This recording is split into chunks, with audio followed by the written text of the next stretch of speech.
Le commentaire de Fred Bérard. Oui, il est là, au retour de cette petite escapade du côté du Centre Bell hier. Bon matin, Fred. Salut! Une belle soirée quand même, même si on lancé 12 fois. Oui, c'est sûr qu'il fallait être attentif. Tu te lèves debout quand il lance. Ouais! Ouais. Faut juste pas que tu te lèves pour aller pisser parce que tu manques le gros lancer, c'est Tu plat. manques un lancer. Tu reviens à ta place. T'avais-tu ton chapeau country hier? C'était la soirée country au Centre Bell? Non, j'ai... non, Hey, tu me croirais-tu qu'il avait hâte de te poser cette question-là? Ah, j'en doute pas, mais quand même, ils en ont même distribué où ils en lançaient. Il y a des gens qui se garochaient là-dessus comme la misère sur le pauvre monde ou l'inverse. J'ai fait, non, ça va, je vous remercie. C'est une espèce de chapeau de paille style Corona. Là, Gratis. Fred, ouais, c'est donné. là, mais, le billet t'a coûté 300 $, mais t'as un chapeau gratis. Un cheval donné, tu regardes mais- pas à bride. Je comprends, mais si les Joe Louis légers sont en spécial, si t'en manges pas, tu vas-tu en acheter pareil? C'est un bon point, Sandré. C'est vrai. On peut plus rien ajouter une fois que t'as dit ça. Pensez-y, là. As-tu dit les Joe Louis légers? Oui.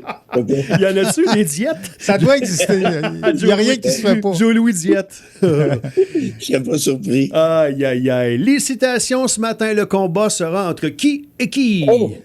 Entre un fantastique poète français, j'ai nommé Paul Éluard, et un dénommé Anonyme. C'est sûr qu'il va gagner. Connaissant notre monde, c'est sûr Il y a une qu'Anonyme... longueur d'avance. Anonyme, il y a des bonnes chances de gagner. On le voit souvent, ces réseaux sociaux anonymes. C'est pas toujours des choses intelligentes qu'il dit. Hein? Non, c'est le frère du pirate. Tabarouette, oui, il est parenté avec le pirate, c'est clair. All Au right. moins, le pirate se nomme. Il se nomme. Il a ses symboles. Il va à la guerre avec ses symboles, au moins. Oui, avec son drapeau, son fleur de lys, souvent, son vaccin, tout est beau. Voilà. Hey, bonne nouvelle, Fred. Ben donc. Tu vas être fier de lui. Simon Jolin Barrette est parmi les personnalités de l'année de l'actualité. Ah oui? Ouais, j'ai vu ça passer. Pourquoi? Moi aussi, je me suis posé la question. J'ai même dit pourquoi. Pourquoi? Non, mais qu'est-ce qu'il a fait? Ben, je vais aller voir pour te donner l'information, là, mais j'ai vu ça passer vite fait. Ouais, il est parmi les personnalités, je vais te le dire. On l'a nommé attends un petit peu, le réformateur, c'est ça? Le réformateur, ouais, c'est ça. Pour la réforme du... Ouais, exact. Ben, il peut bien prendre le crédit s'il veut, là, mais c'est mon chum Alain Roy qui est prof à la fac de droit. C'est lui qui a présidé le comité. Puis tout le... Je veux dire, le brain derrière ça, là, c'est le comité d'Alain qui a fait ça à 100% depuis 2015. Mais je vais reconnaître ça à Jolin Barrette, par contre. Mais on parle de quoi, pour être plus précis? C'est la réforme sur le Code civil, notamment en matière du droit de la famille. Oui. C'est pas mal critiqué par plusieurs autres profs de droit familial parce qu'ils considèrent qu'il manque ci, il manque ça, il y a des trous, mais politiquement parlant, c'est probablement le plus loin qu'il faut. Toutes les questions de filiation, d'adoption, bon, tout le truc. Il fallait vraiment remettre le Code civil à jour là, parce qu'il était poussiéreux pas mal.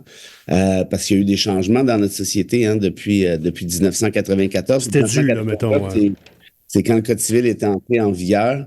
Donc oui, puis ça, moi, Jolin Barrette, je vais lui reconnaître ça. Il y a eu le courage, entre guillemets, politique de faire ce que les ministres de la Justice libéraux n'ont pas fait avant lui, notamment Stéphanie Vallet, qui avait vraiment, mais vraiment les doigts dans le nez par rapport à ça. Okay. Alors, si c'est là-dessus qui est considéré comme une personnalité de l'année, moi, je lui donne, je trouve que ça prenait pas lui qui y a pensé, là. Il faut reconnaître la propriété intellectuelle. Mais souvent, c'est comme ça. C'est comme ça, Fred. Les gens qui sont reconnus, c'est pas eux qui ont fait la majeure partie du travail. Les autres, c'est parce qu'ils sont connus. Là. Il est politicien, il est ministre de la Justice. Ouais, donc, tu parles d'Elon Musk puis Tesla. Ouais. Ouais. Il a amené ça jusqu'au bout du chemin. C'est ça. Exact.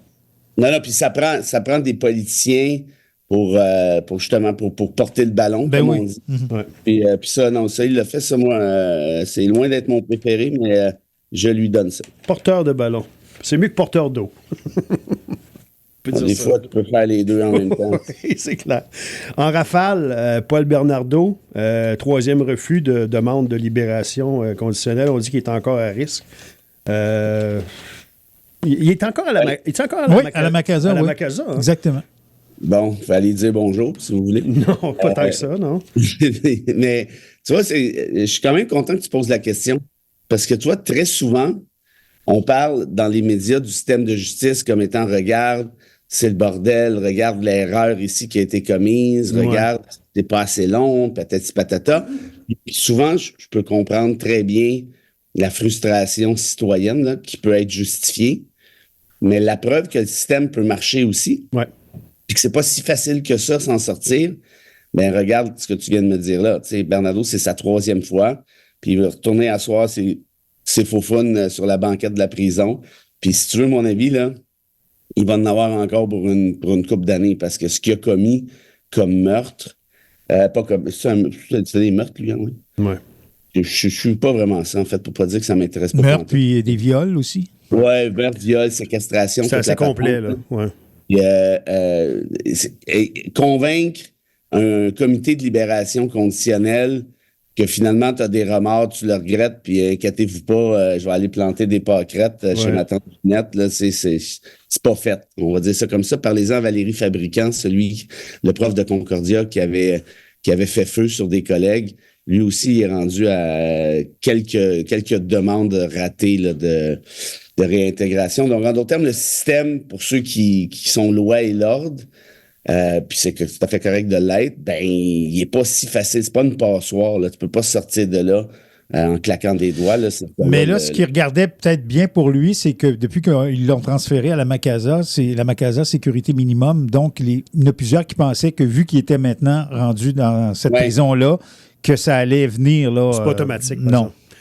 Mais ceux qui se posent la question, comment ça se fait qu'un gars comme Bernardo a réussi à justement être qualifié de risque minimal. Hein? Puis ça avait fait toute une histoire parce qu'on l'avait transféré d'un pénitencier ontarien à la Macasa. Si je fais pas erreur, André, ça se peut-tu? Il me semble que oui, c'est ça, exact. Ça avait fait une histoire parce qu'on demandait aux politiciens de s'en mêler. Puis évidemment, Poilievre criait après Trudeau, puis faites quelque chose, puis c'était écœurant, puis c'est pis ça. La réalité, c'est que tu veux pas que tes politiciens se mêlent de ce genre de décision-là parce que c'est pas leur job. Il y a un système de justice qui est prévu pour ça, avec des experts, avec des juges, avec des psychiatres, avec des travailleurs, tout le tralala. Et les psychiatres rendent leur rapport en disant Bernardo est encore un risque pour la société ou Bernardo ne l'est plus. Évidemment, ça ne veut pas dire qu'ils ne peuvent pas se tromper. Ils peuvent se tromper, ça va de soi. Mais de manière générale, ça va bien. Puis les politiciens qui veulent se faire du capital politique avec ça ne devraient jamais se mêler de cette décision parce que c'est pas leur job. Il y a ce qu'on appelle une séparation des pouvoirs.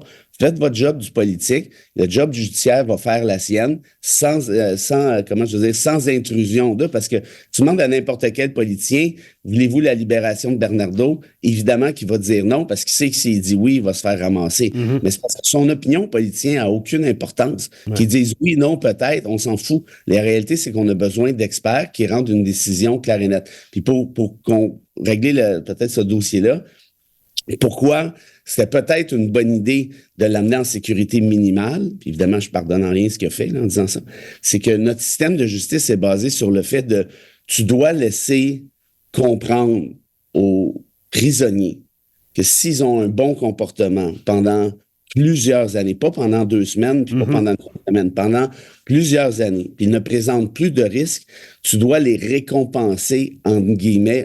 Notre système est basé là-dessus. C'est ça. Contrairement aux États-Unis où tu n'as aucune chance de t'en sortir. Or, on veut ça. Maintenant, c'est pas parce que tu es en sécurité minimale que tu peux en sortir. La preuve, elle vient d'être faite, là, quand tu viens de le dire.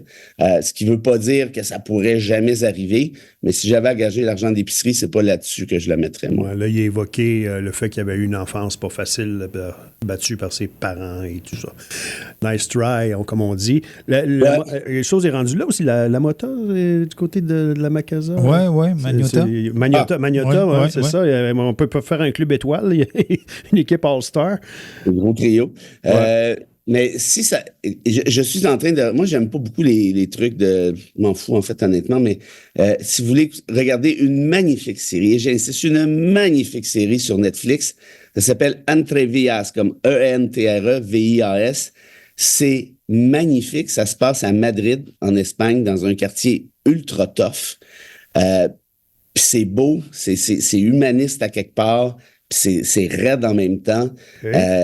Je suis le premier surpris d'aimer ça, mais pour pas dire que j'adore ça, j'achève pratiquement, puis je suis déjà un peu triste. Alors, Entrevias, c'est la recommandation culturelle de Frédéric. Excellent. Puis un petit mot avant d'aller à la pause sur Marine Le Pen, son avocat qui va plaider pour lui éviter la mort politique. Ah, oh, tu proutes. La mort politique.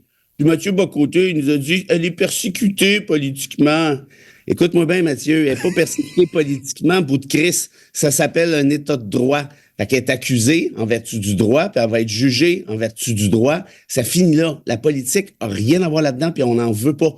À moins que tu veuilles nous sortir la même cassette que tu nous sortais avec Trump. Trump, il est persécuté politiquement pour petit prout. Le grand jury de New York, ça, c'est tout infesté de démocrates méchants qui voulaient manger le gentil Donald. Oui. C'est n'importe quoi. Puis c'est comme ça qu'on construit des États fascistes. C'est en attaquant les institutions judiciaires, leur indépendance, leur neutralité, leur impartialité. Tiens, on vient. Du 21. Encore quelques petites minutes qui s'offrent à nous, peut-être pour parler avant le verdict de la citation de ce matin, de la rencontre des premiers ministres aujourd'hui pour tenter de contrer les menaces du gros Donald dont tu as fait l'éloge tantôt. Là, il y a eu une onde de choc, on va se le dire quand même, le 25 %, là, ça a fait peur à pas mal de gens. Doug Ford, hier, qui a dit... c'est-tu Doug, le premier ministre ontarien? Ou je suis en train de nommer l'autre? Oui, Doug Ford, oui. Oui, c'est ça. Son frère, comment il s'appelle? C'était Bob, c'est ça. Doug Ford qui a dit, nous comparer au Mexique, là, sérieusement, c'est la pire insulte là, que les États-Unis ne pouvaient pas faire. Mal pire insulte que se faire traiter de Mexicain, c'est sûr, mon avis. moi, si tu me traites de Ford, ça va me fâcher bien plus que si tu me traites de Mexicain, mais c'est moi. On est surpris. Toujours est-il que, et là, François a sorti ses grosses suggestions à Trudeau. Là, il faudrait que, là, tu sais, encore. Là, qu'est-ce qu'ils vont faire? Qu'est-ce qui va se passer? Qu'est-ce qui va se dire? Et qu'est-ce qui va en ressortir de cette rencontre-là? Hey, sérieusement, là. Wow. Est-ce que c'est un cirque ou c'est nécessaire? Non, il est sérieux, là. Non, mais on est économiquement dans l'eau chaude, là. Ça sera pas le fun, là. Vraiment pas le fun. Tu sais, qu'est-ce que Trudeau, qu'est-ce que tu veux qu'il fasse? Renforcer la frontière, c'est ça que Trudeau, c'est ça que Trump veut qu'il fasse. C'est pas vrai. Oui, OK, renforcer la frontière. Comment tu vas faire ça? Tu vas mettre, mettre une clôture de broche ou une clôture en PVC. Ils ont parlé de drones hier. On va mettre des drones partout. Des drones, bon, mais c'est ça. Mais c'est parce que Trump, là, il n'y en a pas d'immigration de la part du Canada. Je vous l'ai dit, je pense que c'est 50 000. C'est 50 000 personnes aux États-Unis, là. C'est comme une demi-personne à Mont-Laurier, là. T'avoues même pas, là. Tu sais, je veux dire, ça change rien. C'est pas ça. C'est juste pour mettre une pression. Puis, moi, ceux qui me font vraiment rire, je pense dans le mauvais sens du terme, c'est les Trump québécois. Parce qu'hier encore à Game, j'allais à Pissoir et il y a un gars à côté de moi qui a sa casquette Make America Great Again. Ah oui, ils vont hockey que ça. Une autre. Et je dis, boy. Puis là, le gars, il me regardait là, clairement, il voyait que j'avais eu sa casquette, puis il avait le goût de jaser. Puis il y a un gars qui passe, puis il salue, il dit hey, beau chapeau. Mm-hmm. Là, il est à côté de moi, puis il veut me parler, clairement, il a le goût de discuter. Ah ouais. Je dis vous êtes Américain? Il dit non. Il dit je suis né ici. Je dis ah oui, t'es Québécois? Il dit oui, je suis Québécois, mais je dis t'es un fan de Trump. J'adore Trump. Trump, c'est mon héros. Il dit ah ouais, pourquoi? Moi, Trump. Je l'aime assez, Trump. Avec le 25 %, là, on va peut-être être un petit peu dans le trouble. Non, c'est une stratégie de négociation, ça. Uh-huh. Genre, j'y est brillant quand même. Il dit, oui, il est brillant. Il dit, le fentanyl, là, on en envoie combien aux États-Unis? Il dit beaucoup, là. Là, on est un gros producteur de fentanyl. Je dis, êtes-vous sûr de ça? 0,1 % qui sort dans le journal le matin. Oui, c'est 0,1 %. Il dit non, c'est plus que ça. Puis là, il dit, tous les immigrants illégaux qui viennent du Canada, qui s'en vont envahir les États-Unis, tu sais, il faut le comprendre. Mais de toute façon, il dit, stresse pas avec ça, c'est une stratégie de négociation. Ça va être bien moins que ça. Je dis combien? 18? Il dit à peu près. Oh, wow! C'est de toute beauté. Je veux dire, rendu là, faites-la péter à la planète qu'on n'en parle plus. Là. Je veux dire, qu'est-ce que tu veux que je te dise? OK. Il y avait Latendresse, hier, Richard Latendresse, qui couvre Washington pour TVA. Le réseau TVA. Ouais. Lui aussi, il pense que ce ne sera pas 25 %. Lui aussi, il parle les économistes disent tous qu'il va se tirer dans le pied s'il fait ça. Exact, il fait mal à l'économie des États-Unis. Mais même si c'est 14, là, je pense que le plus haut taux jamais, je pense que c'était 4,4, si je ne fais pas erreur. Mm-hmm. Mets-les à 10, si tu veux, là. c'est une sacrée claque, là. C'est déchirer l'Alena 2. Mais bon, regarde, moi, je suis rendu, je les regarde aller. C'est ça que vous vouliez. Là, vous l'avez. Have fun. Puis moi, je ne vais pas me rendre malade à Non, chaque c'est nuit. sûr. Il en sort 40 par jour. Mais ce qui va être vraiment plate, je vous dis, c'est nos entreprises, les plus petites notamment, qui en arrachent déjà un peu. Ben, les plus petites qui exportent. Là, si tous tes clients sont à Mont-Laurier, techniquement, ça devrait être correct. Mais si tu exportes pour la peine et tu as des passes pas trop faciles par moment, là, c'est certain que même mets-la à 10, mets-la à 12, mets-la à 15, mets-la à 8, ben c'est parce que ça va te prendre d'autres clients, puis tu vas les trouver où, ces clients-là? C'est pas si évident que ça, là, parce que naturellement, les États-Unis, c'est un marché qui est facile pour nous autres, vu le caractère limitrophe et tout, là. Il y en a un qui vient de passer avec un doigt d'honneur, mais il ne nous regardait pas. Et. Ouais, un doigt d'honneur à ce que tu es en train de dire, évidemment. OK. Ouais, un Trumpiste? Ben, j'imagine. On le salue. Ah bon? On le salue. Et j'imagine qu'il doit se frotter les mains, Trump, de savoir que les premiers ministres canadiens se réunissent aujourd'hui. Là. C'est que les Trumpistes québécois, là, c'est comme c'est pas moi, une convention de poulet qui tripe sur le colonel Sanders. C'est parce qu'il va vous manger, là. Je sais pas comment vous dire ça, là, mais en tout cas. C'est comme moi qui prends pour l'équipe de hockey du Utah. J'ai aucun rapport, là, tu sais. Okay. C'est parce que quand ces gens-là vont perdre leur job, ils vont quand même trouver une manière de dire que Trump avait raison de stopper le fentanyl, mais il s'en fout du fentanyl, Trump. Voilà. C'est pas vrai, ça. De toute façon, ça rentre pas par le Canada. Mais bon, pourquoi s'achaler avec les faits? Anonyme remporte la guerre des citations. La bataille, je devrais dire. Pas la guerre. On ne dira pas la guerre. La bataille. Non, la guerre est pour fou. Là, ouais, juste, on va se faire mal avec ça. On va y trouver un nom, on va dire qu'il s'appelle Bruno, tiens. Qui ça? Anonyme. Oui. Mais non, il s'appelle pas Bruno. Non, anonyme, c'est bon. Il y a beaucoup de gens se qualifient d'anonyme. Oui. Oui. Bon, alors, voulez-vous l'entendre, Anonyme? Ou... Oui. Anonyme. Bon. Anonyme. OK, André Léonard. Hein? Il faut toujours apprendre des erreurs des gens qui suivent nos conseils. C'est vrai, ça, André? Ben oui. Il dit ben oui. Il savait pas l'air très percutant. Et ce sera tout, maître. Bonne. Non, tu me dis pas l'autre. Là. Je sais que tu t'es en train de. Non. Ah, ben on n'a plus le temps. Ben oui. Okay, je n'ai même pas dit un mot. Vas-y, Fred. Quand tu seras gentil, tu en auras une deuxième. OK, là, t'as raison. J'ai pas été gentil. À demain. Mais là, je vais te la relire parce que je pense que tu l'avais pas compris. Il faut toujours apprendre des erreurs des gens qui suivent nos conseils. C'est pas fantastique, ça? Ben, c'est fantastique, certain. Bon, ben là, tu vois, il n'y a pas de délit d'enthousiasme dans ce show-là. non, quasiment pas. Bravo. Salut. Autre journaliste de Barbara 69. OK, bye.